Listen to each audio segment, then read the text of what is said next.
Views expressed on this program are those of the host, guests, and callers, and do not necessarily reflect the views of the station, its management, or advertisers. You're listening to Transformation Talk Radio. You're listening to Maximum Medicine Radio with host Doc Martin. Stay tuned in or call in. You won't want to miss what's happening next. How do you step into your maximum potential? How do you connect your spiritual drive with your physical path? Stick around as Doc Martin takes listeners on a journey through the seen and unseen, the accepted and the unbelievable. Get ready to meet the maximum you the world needs on Maximum Medicine Radio with Doc Martin now. Hi, everyone. This is Dr. Sharon Martin, Maximum Medicine Radio. And I'm here with my good friend, Dr. Alison Normore, and I call her Allie. I've known her for, what, Allie, 15 years, maybe? 2004, we met. Holy moly. That shows a little bit of our age, doesn't it? Well, Allie's here because you guys who are listening know that when I say maximum medicine, I'm really talking about the things that heal us on all levels, not just taking a pill, not just getting a shot, not just having an operation, not that kind of locked into the physical, but the stuff that feeds our hearts, our souls, our minds, and an expanded view of medicine. And so I like to talk about some of the things that may be considered more in the spiritual or metaphysical realm, but that I think really, really are healing to us. And I want to introduce Allie to you. Because she does a phenomenal job of teaching about the subject we're going to talk about today, and that's shamanism. Allie is a family therapist. She has a doctorate in family therapy and human development. Am I saying that right, Allie? Family relations. Family relations. And she worked with troubled kids at one time. And then what we're going to talk about today, and what I want Allie to step in and say, we, each of us in our own times in our lives, hit a place where what we were surrounded by didn't feed us. It didn't nurture us. It didn't fill us up in that way that you feel when you're filled up and you feel expanded and ready to just take life on and be full of it. And Allie, when was that for you? When did you start to know that you had a hunger for something more? Good question. For me, it started, I think, in graduate school. I was in the midst of remaking my life. My long-term relationship, my marriage had ended, and that suddenly freed me up. I was attending university, but suddenly I was freed up in many ways to travel. So I could leave my home province and pursue graduate school, which is what I did. And it also freed up other things in me as well. So I got exposed to, new opportunities, new workshops, new spiritual teachers. But ultimately, I think my journey really started during my first week in graduate school. And I was attending a workshop that was supposed to give us tools to cope with the stresses of graduate school. So I was in a big auditorium with a prof who was leading us in a meditation. And in that meditation, she invited us to go to this inner meadow. And that in that inner meadow where we were instructed, this would be a place that we could go, like an inner sanctuary, whenever we felt, overwhelmed or confused. Well, something unexpected happened in that inner meadow, and somebody showed up there that I, wasn't prompted by the meditation leader. It wasn't suggested. It just happened. And so into that meadow came this older woman.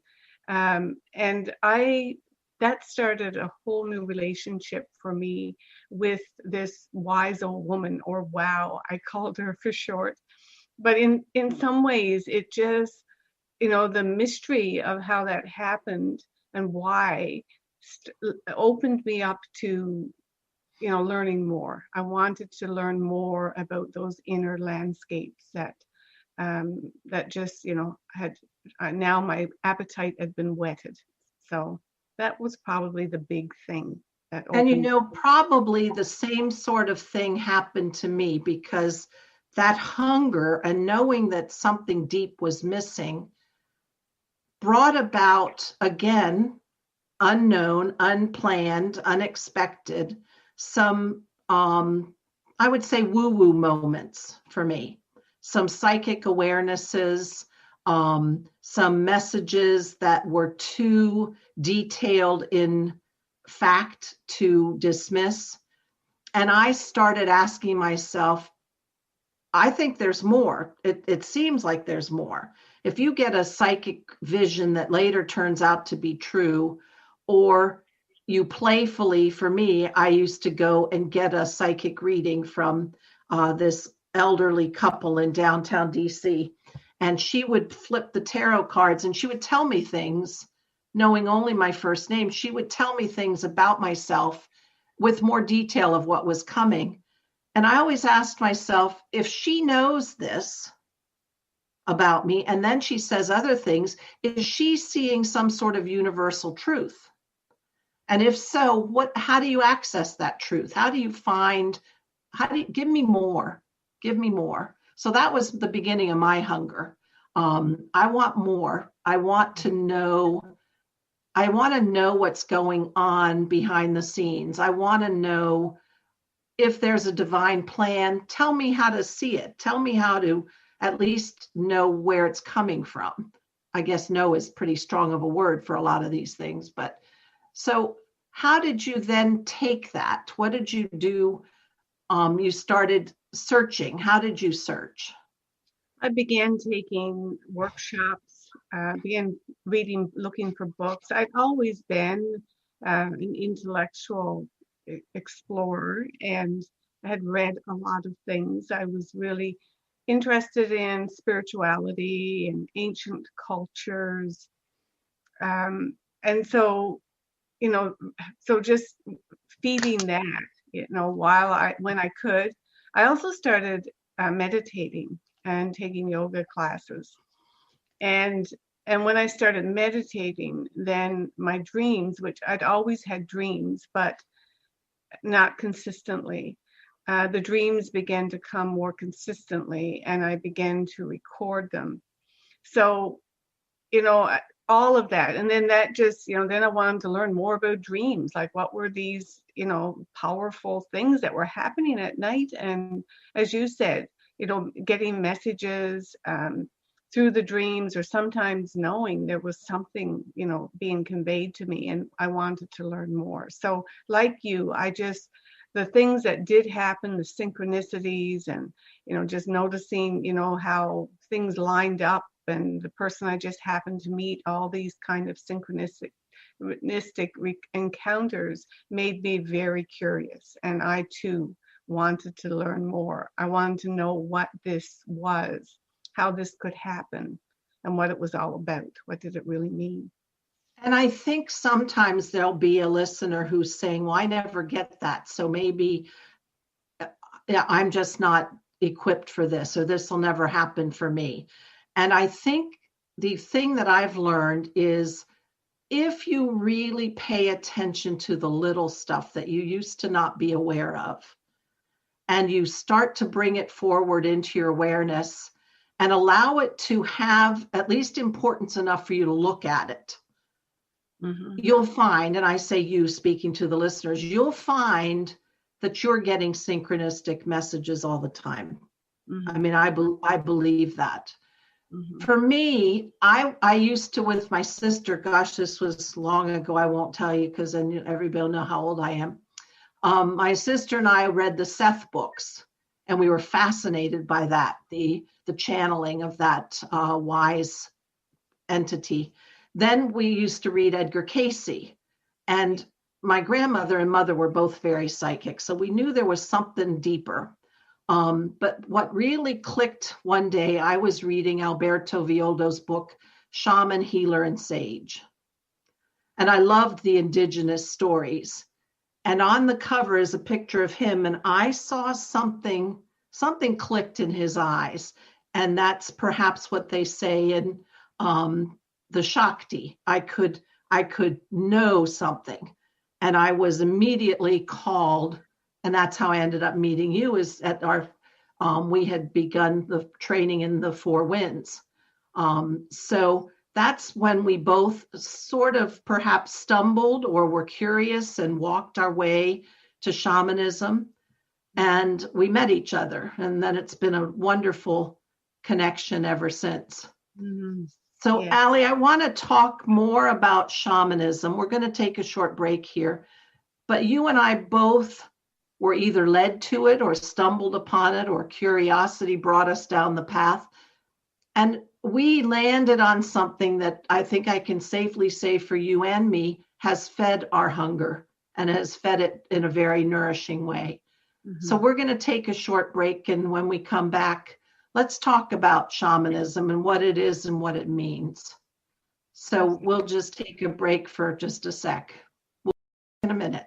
Tune in to The Jen Royster Show, intuitive guidance to inspire your life, each Thursday at 8 a.m. Pacific and 11 a.m. Eastern on TransformationTalkRadio.com. This amazing show is an inspirational hour that will take you on an epic metaphysical journey to discover the spiritual approach to life's greatest challenges. Dr. Jen is an internationally known intuitive counselor, spiritual teacher, and energy healer. Call in for intuitive readings and visit JenRoyster.com for more information. A word of caution: if you prefer the status quo and you are not interested in improving every aspect of your life, this book will trigger the shift out of you. The Truth is Funny, Shift Happens is available now. Author Colette Steffen brings the powerful knowledge and life-changing energy and empowerment from the radio airwaves to the pages of her new book. To get your copy in paperback or ebook, visit thetruthisfunny.com today.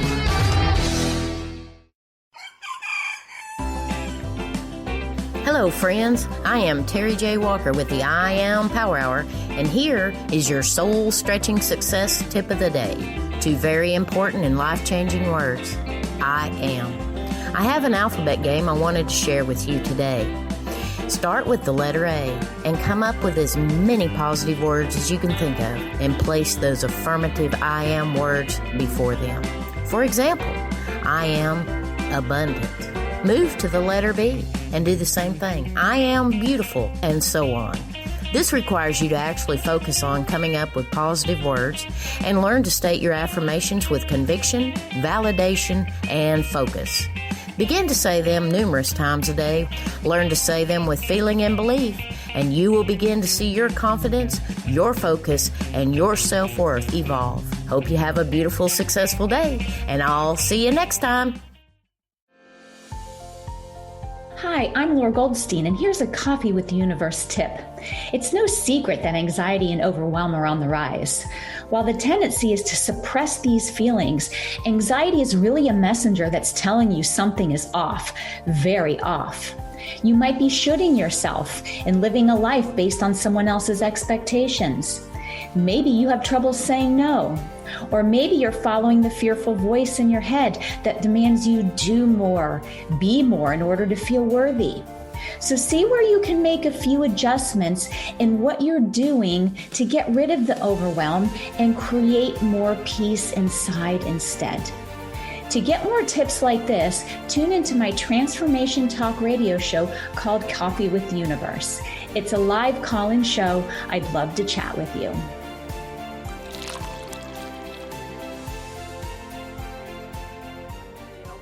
And you're listening to an episode about the hunger for shamanism. And I'm here with my good friend and colleague, Dr. Alison Normore.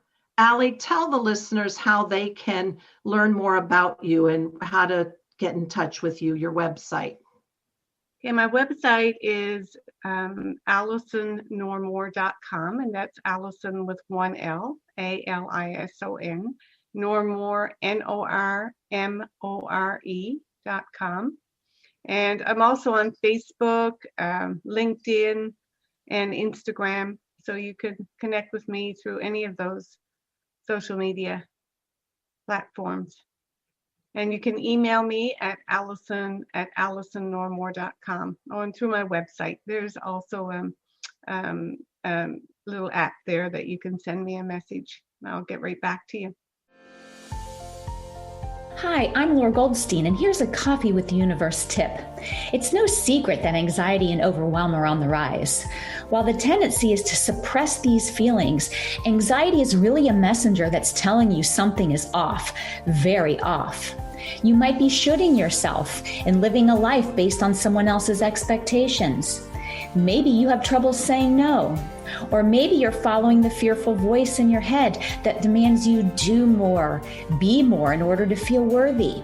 So see where you can make a few adjustments in what you're doing to get rid of the overwhelm and create more peace inside instead. To get more tips like this, tune into my transformation talk radio show called Coffee with the Universe. It's a live call-in show. I'd love to chat with you.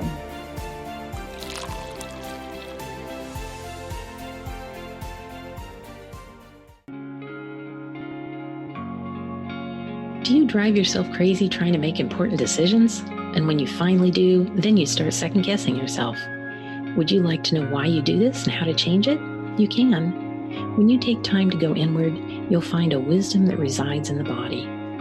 Begin by quieting your mind and sending your awareness into your body.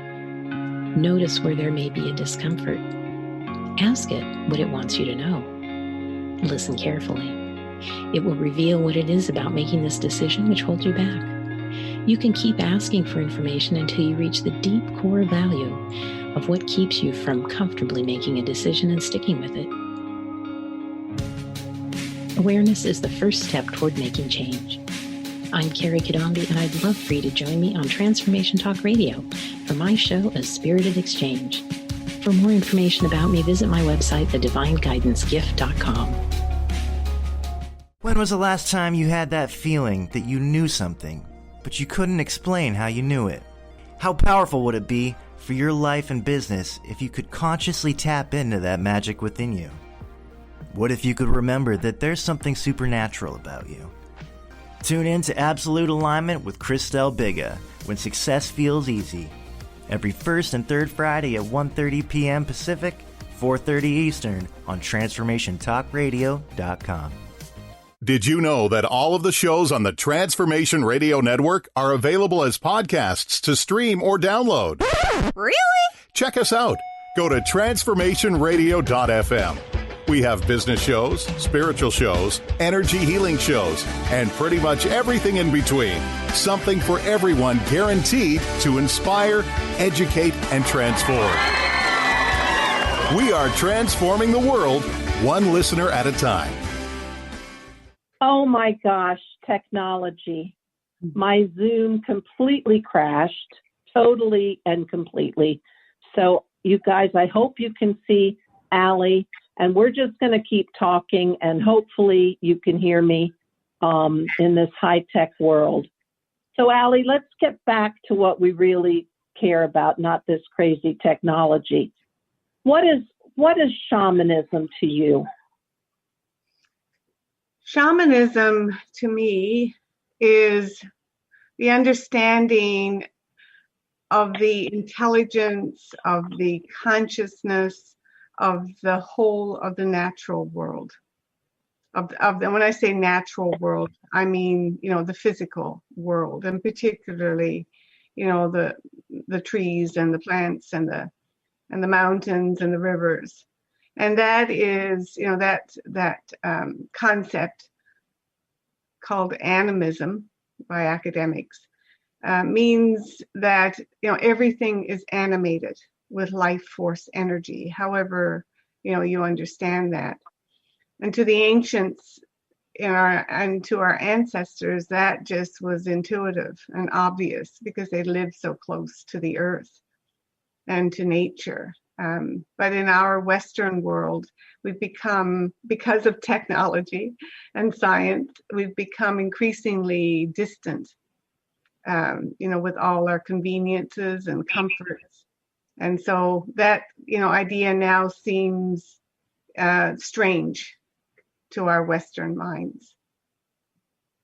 But it's interesting because I remember years ago, you may remember, there was a public service ad that talked about how we humans had hit a nature deficit disorder. So we knew, or we have known for some time now, that as we got more technical and using more of our intellect and our brain as opposed to our other senses, we were missing things. We had deficits. And I think that's, for me, where the hunger came from. For me, and it's not just the animals and the trees, although believe me, I am so in love with all of that. It's that sense, and I learned this starting in the Four Winds. I learned to increase my awareness. There's for me, the sense of the intelligence behind the actions and movements of everything, of the forces, and that there is something deeper. It's not just an object out there to beautify our view of the landscape. What else did you find when we took the Four Winds? What other things did shamanism bring into your life?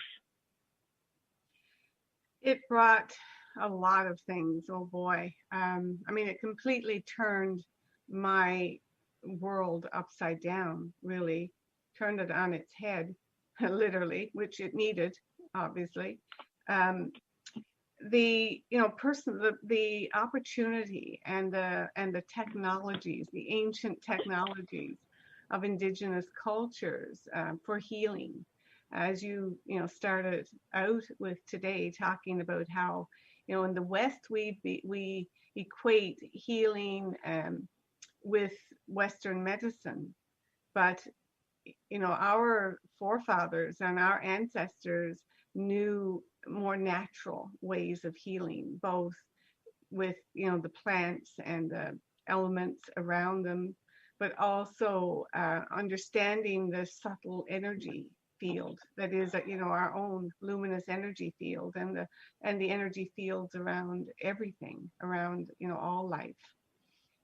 So the opportunity to do my own healing work, to begin to work with my own luminous energy field, began shedding the old stories and the wounds and the traumas of not just this lifetime, but of many lifetimes. That became a whole journey on its own, and was a key part of the Four Winds training, as we became certified in energy medicine, in light body energy medicine. So that was, and I think the other thing that's perhaps even more of an integral part is when you actually were taught how to understand the levels of your awareness, to pay attention to it, then to cultivate the broad spectrum of that, and then to sense it in other things that may even be unseen. Yes. And there's a depth in that where you really work your capacity to have awareness, that all of a sudden the signals, the messages, the communication, the information field just explodes in front of you. And for me, that richness, specifically, and everybody can tell a story of troublesome childhoods. And, I have mine. But in that childhood, I felt very much alone, very much disconnected from my parents, very much not even sure I often had this thought when I was 12 or 13 years old, how did I land in this place? But when I started with Four Winds, and over the years since then, when I have seen that if you have awareness, and to allow your consciousness to actually focus on that awareness and then start to see the different facets and perspectives, that for me was glorious expansion. And then I didn't feel alone because I could feel the depth and the intelligence of things that I previously had never imagined. Yes. Yeah, I agree. I mean, some of the most important concepts and skills for me during those times of learning were about the different levels of reality and how you can tap into those, as well as you've already explained, to tap into your own different ways of knowing and how you can, track. We use the word tracking, track energy, how you can perceive the subtle realms that are, as you say, not immediately obvious or visible. And in fact, that, our rational mind and our culture would say don't even exist. And so, I love that. The fact that the word shamanism, the word shaman actually means one who knows or one who can see in the dark. So that opening up of perception and finding other ways into this invisible realm and how you can navigate and perceive using your ordinary senses as well as your extraordinary senses. That was a deep dive for me too. That just, that was so exciting and so much fun. It was like, wow, how many times we'd be like, and when you do it, let me just take a moment to interrupt for a second. David, we're going to skip the breaks till the end. So Allie, I want to talk a little bit more about this, and then I want to spend the final time we have with you helping the listener pick a few key things that they can start to do by themselves already that can be the beginning. But anyway, so now I'll come back. One of the things that when I first had my, oh my gosh, there is intelligence and information in this unseen world. When we did the experience of the stone messages, so I'll just share with the listeners what we sat down with people in our class, and there was a group of 3 of us, and we had 3 stones, and we sat across from each other. We didn't know each other from Adam other than our names, but we had all come from different places. And we had to take the stone and sitting before another member of the class, listen to the message the stone told us about the person. And we would look at the markings on the stone and, feel it, sense it in any way that came to us. Well, I sat across someone and I looked down at this stone, and it was kind of a gray-brown stone, most stones are, and it had a few white streaks in it. And I saw kind of like little markings on the thing that looked like a boat lost at sea. And I said, and so I just started talking. I just started talking about what I saw. And this is where that that expression, suspend disbelief. Well, I threw disbelief out the window. So I got out of my head and I just said, well, let's just play this game. And I said, there's a boat tossed around at sea, totally turbulent. There's fear, there's this, there's that. But you can see the boat is heading in the direction, and you see the waves are clearer over here. So everything's going to be okay. This turbulence anyway, the person starts crying. They had just had a dream where they saw themselves on a boat about to capsize in a big storm at sea, and that's the way they felt their life was going. Well, that was a woo-woo moment that you kind of go, wow. Mm-hmm. But what it really felt at that time when it happened amongst many interactions in the class that day, and it went on to happen over and over in other ways.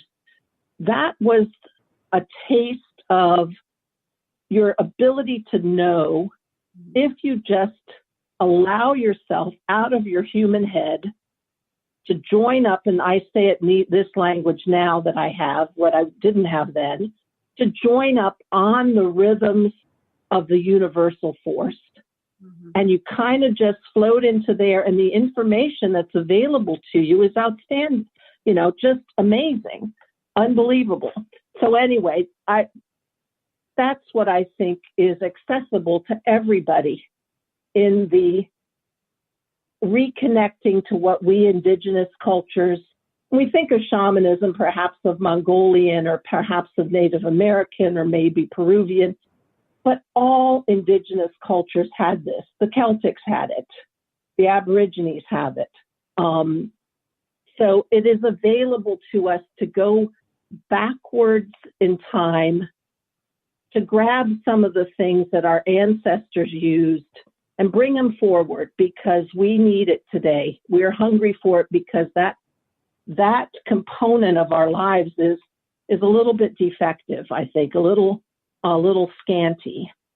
Mm-hmm. So Allie, tell us, we have about 15 minutes left. Let's talk, if you would share with people, first of all, you have a course. I want you to tell them about your course. And then I'd like you to start sort of giving them the basics of what they can bring into their lives starting right now.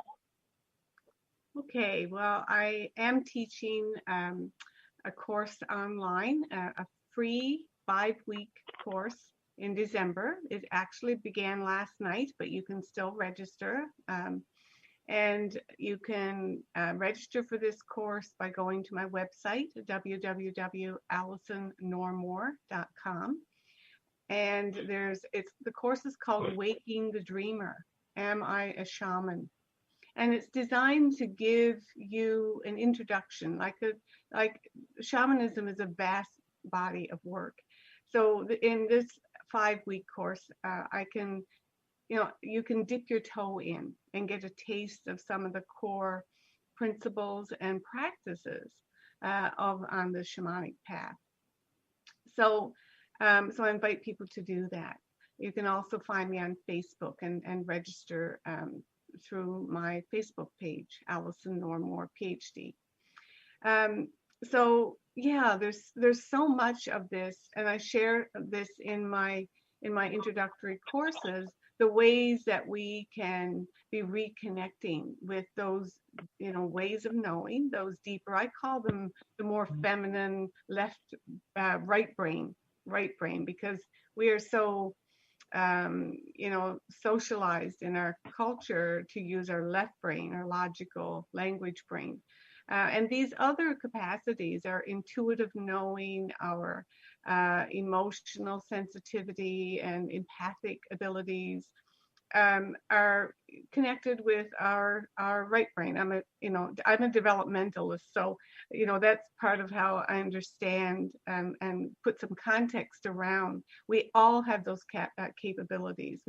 We all have left and right brains, but one part of our brain has been developed in Western culture than our right brain. So these are all inherent capacities we have.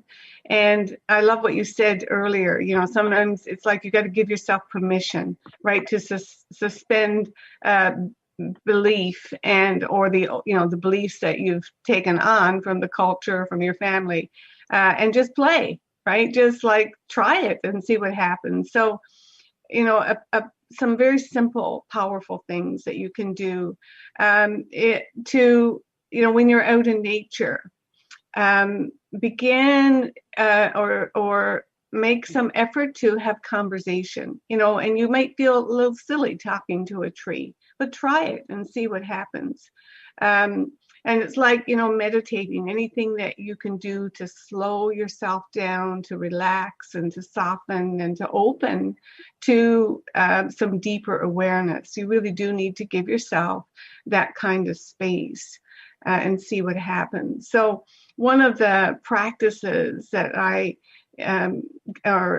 one of the practices I give my students to do in this course is to, once a day when they're outdoors, to, make a little offering. Put 3 leaves together. It's a Peruvian thing. We call it a kintu, a mini prayer bundle.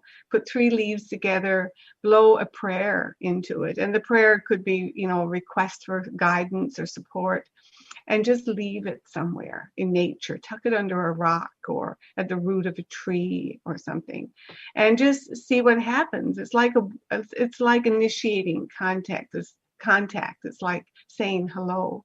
So that would be a really simple thing that you could do. Like I said, start a conversation, say, to the sky, hello sky, hello, hello world, hello mountains, hello tree, whatever it is that you have access to. So that's one thing you can do. Begin to open up to the possibility that nature is intelligent and is communicating with you as well. So I want to add 2 things to that, because I love what you said. First of all, there are 2 key points in there that I think should be reiterated. I don't think we're quiet enough in our lives. I don't think we're in inner world enough. And I don't think we're in nature enough. So that does that. But in that space of going quiet, to me, I say it's allowing the whispers of your soul to be heard. Mm-hmm. And you have to quiet your logical mind. I'm a terrible meditator. I have to do a guided visualization. But when I'm given a job of go have a conversation, then that gives my human mind some yappity yap ideas to work with. And I can go then be deeper. But the other key component that I think is here is the willingness to dialogue. Mm-hmm. Because we humans tend to be a little bit arrogant, and we tend to think that we are the masters of this planet. And when you go to have a conversation with hello sky or how you doing tree, allowing yourself to listen to the response, it's in that receptive place of quiet, willingness to open to information coming in from outside of you, and the willingness to hear. It actually puts these elements, the sky, the trees, the plants, on a lateral footing with us, on an equal footing. And then it allows their messages to be heard as important. And I think that action, when you do that communication, as Allie's teaching you to do, that dialoguing with the key component of listening, mm-hmm. because then you are taking in the broader awareness, and that begins to build your capacity for hearing the whispers of not only your soul and your higher self, but the intelligence that's out there. Don't you think, Allie, that's a key thing? I think it is. I think, we are so distracted, and we keep ourselves so busy that spending that time coming inward, and as you say, listening to our own soul, because there's, our soul or higher self, however you call that, that part of us that's connected with the divine, has to find ways to get through to us. And if we're, so busy and so distracted, where are the spaces? Well, one space is dream time. And that's what happened with me, because I was one of those busy, distracted, just monkey mind, that was me. I was not able to hear anything. And so I wasn't giving myself space or time. So only when I burnt out before I realized I needed to slow down, and I needed to make space in my life for quietness and stillness. And that's when things started tumbling in. So I can certainly testify to the importance of that, of giving yourself that space and that time, that stillness. Right, right. And then you said something else. So I'd like to take this as another item that listeners could work on. And you said, take 3 leaves and make a prayer bundle and put an offering down.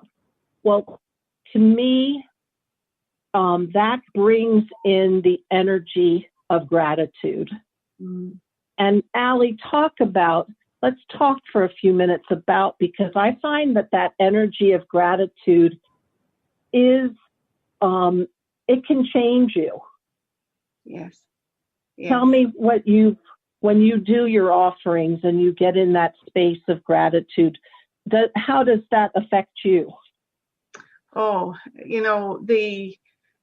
the path of, if you do nothing else, and I don't think you have to go to shaman school, or this is particularly shamanistic, just being grateful for your life, that being open and seeing the beauty and the potential and the perfection and the order, everything that nature is, how wise and intelligent, how the seasons and the cycles, just continue and have their rhythm and their order, and their life and death cycles. Nature is a great teacher.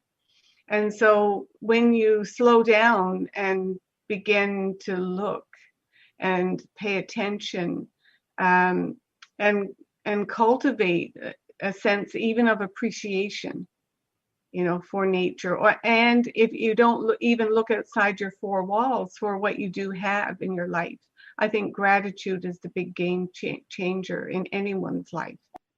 What the challenges, and everybody's got challenges in their life, but seeing what you do have to be grateful for, I think is the biggest thing that can happen, can completely transform your life. And then I think there's a few, yes, I agree. And there's a few subtleties that perhaps are more shamanistic, if we want to link it to what we're talking about today more specifically. For me, when you do the act of making an offering to something, a tree, the earth, your power animal, which is a whole nother subject, the sky, to me, what that's also doing is saying, I am on equal footing, if not, I am bowing to your magnitude and your importance, and I am acknowledging your value. And right there, you are actually linking up. You have just cultivated an alliance. Mm-hmm. And if you continue in a sense, bowing, and you can just imagine, I kind of see that as, some of the Asian monks bowing to each other. You are acknowledging the magnificence in what you're connecting with. That begins to cultivate the alliance. Mm-hmm. And for me, when you do that, then you begin to have these pals kind of in your phone book, the phone book of the ethers, so to speak. You have your pals, and that's a deeper relationship. Once you acknowledge gratitude for the trees, that has just allowed them to have importance in your worldview. And I think that's a key, besides the space of complete calm and surrender, which I think is very beautiful and healing, and when you go into gratitude, but that cultivation of, you begin to have a pal that you're now going to recognize more often, and therefore get more messages from. Mm-hmm. Mm-hmm. I think it goes back to what you started with earlier, the connection, the reconnecting. I call it reweaving ourselves back into the circle of life, back into the web of life. And as we, reweave those connections, those energetic connections, with that tree and that flower, or, that particular place in the woods that you love to walk or go sit. And then, we're reweaving ourselves, because, where our time, where our energy goes, where our attention goes, that's an energetic thread. And so every time many cultures, tobacco is a sacred herb. You put down some tobacco to say thank you, for everything you've been given.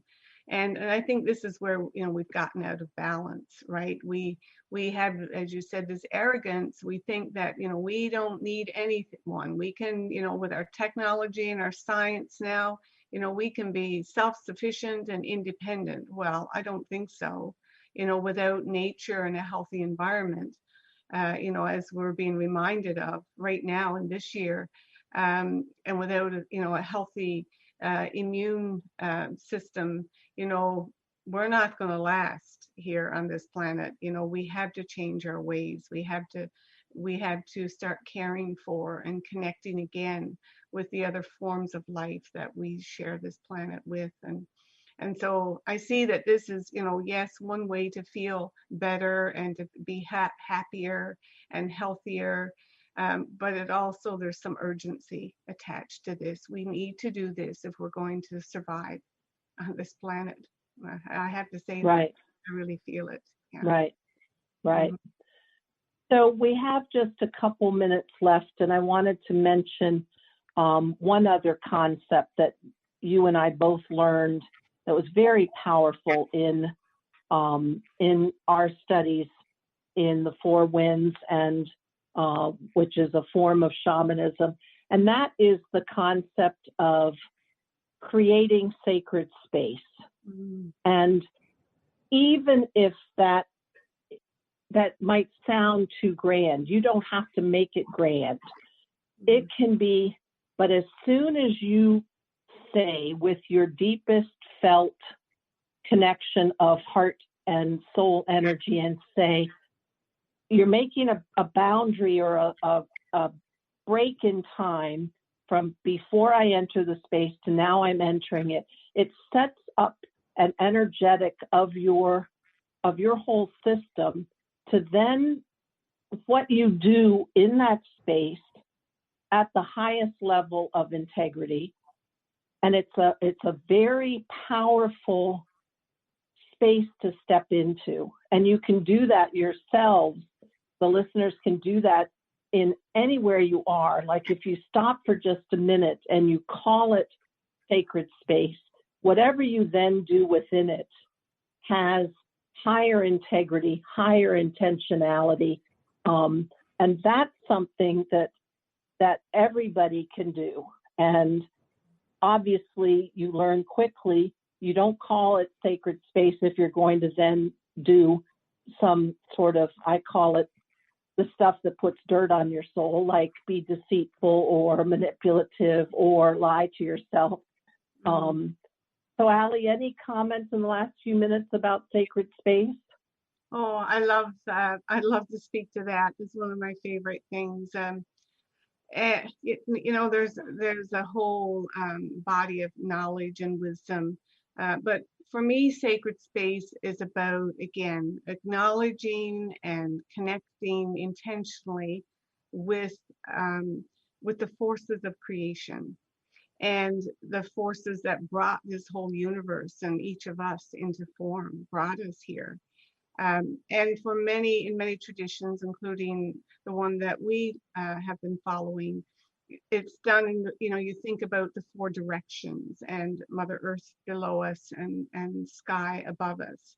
And then yourself in the middle as being the seventh direction. So, and anyway, I mean, there are beautiful prayers and you can, find prayers to use, but, as you say, what's most important is your sincerity and your sincere desire to connect and to acknowledge these forces. And if this is something new, it can be as simple as just turning around in a circle, to each of the 4 directions, north, south, east, and west, and just saying, thank you. I honor you. I call on your help. I'm open to receive your help, your support, your guidance, your love. And so, any way, there's, no wrong way to do it. Light a candle, if you like burning sage or incense, you can do something, make a little ritual of connecting with that sacred space. I tend to do it first thing in the morning, which then, puts a beautiful start to my day.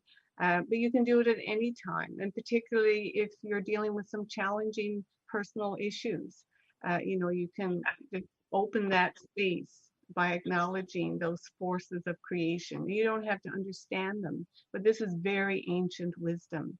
And so you can step into it. You can just step into it. You don't have to have any formal training. Feel your way through it. It's probably the best way.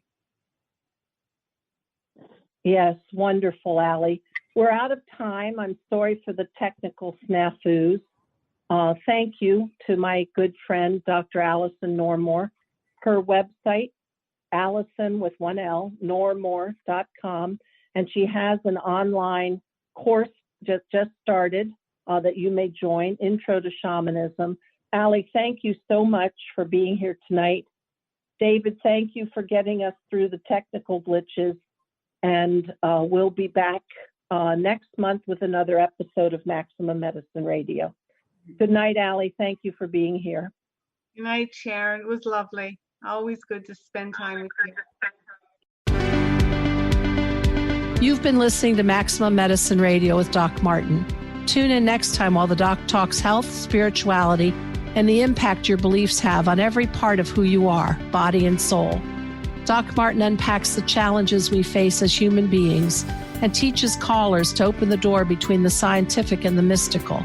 To learn more about Doc Martin and Maximum Medicine, visit www.sharonmartinmd.com.